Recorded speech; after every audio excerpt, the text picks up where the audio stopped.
El Servei d'Atenció Transversal d'Atenció al Trauma, també anomenat ESTAT per les seves sigles, és un servei que sorgeix per donar resposta integral a les persones que reben tractament a qualsevol dels programes de Projecte Home Balears, com a complement a la teràpia grupal que realitzen per superar el seu problema d'addicció.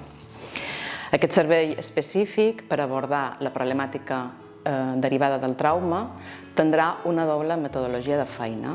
Per una banda, sessions grupals de psicoeducació per abordar la problemàtica concreta, com pugui ser el dol, l'abusos sexuals, etc., que tindran una durada limitada de 6 sessions i se farà des d'una perspectiva molt vivencial i participativa. I per altra banda, s'abordarà d'una manera individual per donar un tractament específic en aquesta problemàtica.